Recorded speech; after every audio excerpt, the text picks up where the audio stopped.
It is time once again for Tweets of the Week. These are tweets that I collect throughout the week and I think are great and I share with you. So let's get to it. There's a lot this week.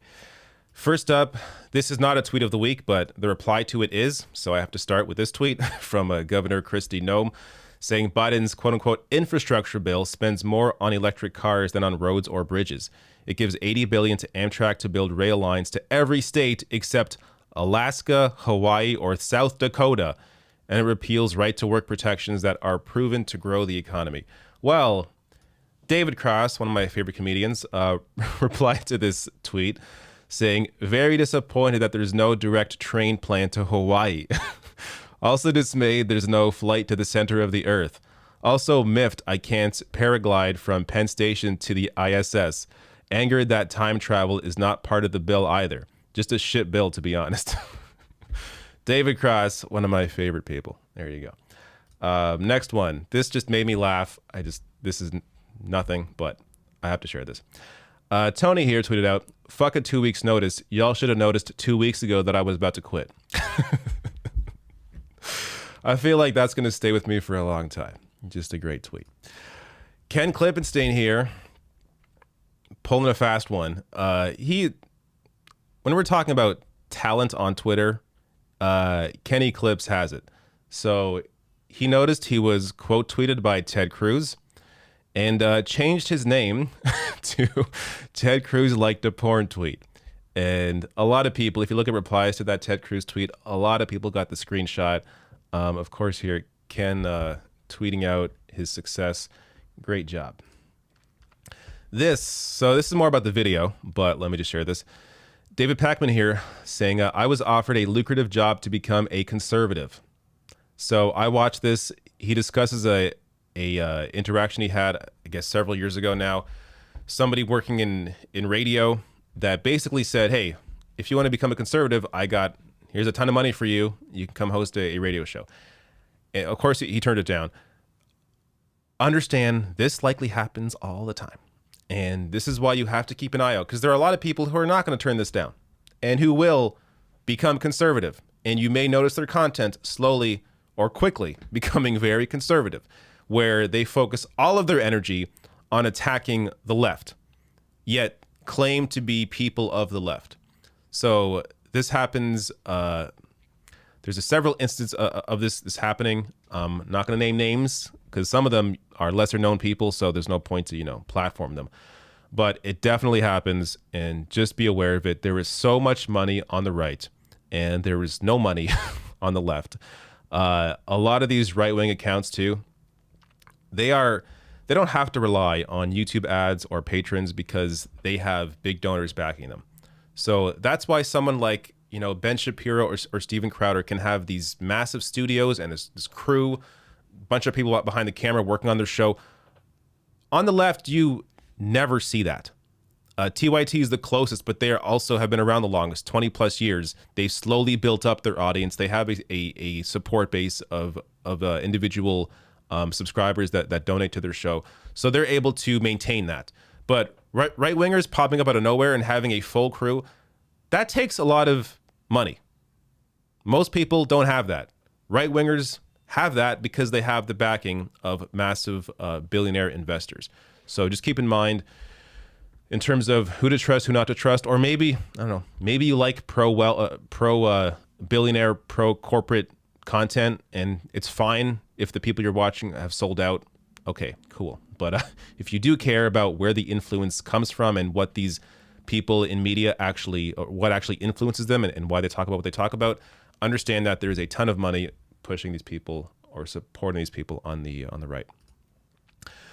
So this made me laugh. Very Canadian specific joke here, but if you're in Canada, this was posted by Himi Syed. If you're in Canada, you'll definitely recognize the Canadian Heritage Minute. These would, appear on television here every now and then. Real ones would appear. This obviously is a fake one, but this is just brilliant. Your next question comes from John McGrath from TVO. John, please go ahead. Thank you and good afternoon. I confess, Dr. Brown, I'm a bit confused by this presentation. You say that sticking with the stay-home order will help, but the stay-at-home order is ending almost everywhere in Ontario on Tuesday. You say that RT needs to be below 0.7, and we have never actually achieved that, and we're about to, if not reopen, we're going to reduce a lot of the public health measures. And those public health measures, as you say, as they are lifted, cases could rise dramatically. Am I missing something here, or is this presentation actually predicting a disaster? No, I don't think you're missing anything. The cases will likely rise given the variants of concern. The need to keep that R down is really, really critical. But there are a number of things that need to be weighed in making these decisions. So that was several months ago in Ontario before the massive third wave that we're now in and just had the worst day ever in terms of COVID cases. The government saw at the time that this disaster was coming. And at the time, they were opening things back up, seeing a disaster right in front of them, admitting to it right here. So yes, that is definitely a part of our history. This says everything. David Freelander here tweets out, "It is very weird that one political party in the United States has made combating sex with minors a major part of their identity, and that all of these people are in that party." So I think you're well aware, QAnon, one of the reasons that people are in Q is because Democrats are somehow sex trafficking minors, and there's, I don't know, stories about blood and children's blood. Anyways, I don't want to get too deep into Q, but it's weird that that exists, and it's about Democrats starting or facilitating some kind of sex trafficking ring. Meanwhile, you got here, yeah, of course, all of the absolute worst friggin' people that actually have a history of doing so. So there you go. More here. This tweet from Leon Yin says, YouTube blocked advertisers from finding videos related to Black Lives Matter, but not White Lives Matter. I read through this. It is, I want to say, eye-opening, but it's not eye-opening. It's, of course, just another way that YouTube has helped to facilitate right-wing extremism. So advertisers that want to support channels that are in support of, say, Black Lives Matter, they can't do that. But if they look up White Lives Matter, then a bunch of channels show up. Now, since this article, they have now taken this away. So you can no longer search up White Lives Matter as an advertiser to support that channel. But they still are not supporting Black Lives Matter. So basically treating Black Lives Matter and White Lives Matter as the same thing, which of course is absurd. So, and by the way, if you don't understand that, hopefully I don't have to explain, but the reason why Black Lives Matter exists is because Black lives have been treated as less by the system than white lives. That's why Black Lives Matter. If your house is on fire, you don't say, well, all houses matter. No, your house matters because your house is on fire. So that's the distinction here. But YouTube treats it as all the same, and has their algorithm in combination with stuff like this has led to help the rise of right-wing extremism on YouTube. And also, this is also another incentive for people who are in this work just to make money, to go from being on the left to being on the right. Because if you want to make actual money in YouTube as someone covering politics, you're going to be a right-winger. You're not going to be on the left. There's no money to make on the left. On the right, there is a lot of money to make. So some channels have recognized that, channels that don't care at all about actually giving you the objective truth and helping to improve society. Channels that just want to make a bunch of cash for themselves, they've noticed that and have made the switch from one to the other. And also, again, why you have to be aware of that sort of stuff. This is just fantastic. So hopefully I can play this on YouTube. It is a Jeopardy clip, but it's off someone's TV. This, I think this speaks for itself. Let me play this. History, potpourri, 1600.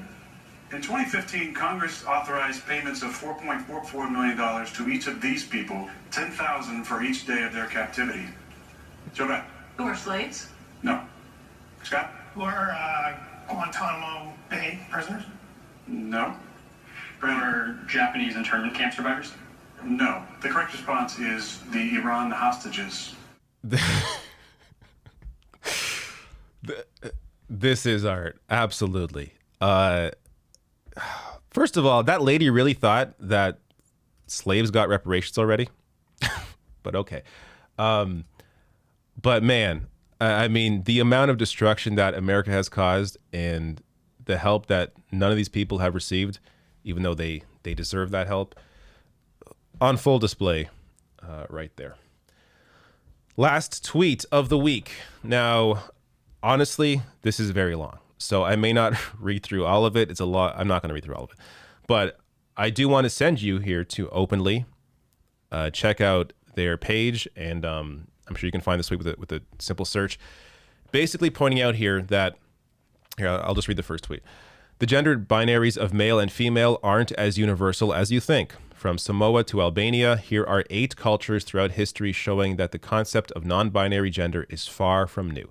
So people have this idea that, non-binary or, not being male or female is somehow specific to America, when that is not at all true. So I'll share some examples here. Two-Spirit, North America, identifying with masculinity and femininity. Indigenous North American Two-Spirit people are often said to contain both male and female spirits. They're often revered in their communities, seen as a channel between the physical and the spiritual. I'm not going to be able to pronounce this, but this one from Samoa, identifying as a separate gender. Their roles in society move fluidly between the traditional male and female. While they're assigned male at birth, Samoa also recognizes that as equally fluid gender for those assigned female at birth. Another example. Hijras, South Asia. The centuries-old third gender associated with sacred powers usually refers to those assigned male at birth but don't identify as such. In 2014, India legally recognized Hijras as third gender after they were criminalized by the British in 1871. And I can go on. There's a lot more examples. But just so you know, this is not a, North American or Western specific thing. It's existed all throughout history, very normal. Just now you have this full-on attack on LGBTQ rights, especially transgender rights in America, all over the country. There's been countless bills now, anti-trans bills popping up in various states. So it's important to be in solidarity with these people, because oftentimes these are the ones that are completely forgotten by society, not protected. We have to be always standing up for those who are the most at risk. So it's important to be aware of that and understand that there is a long history of this outside of the West.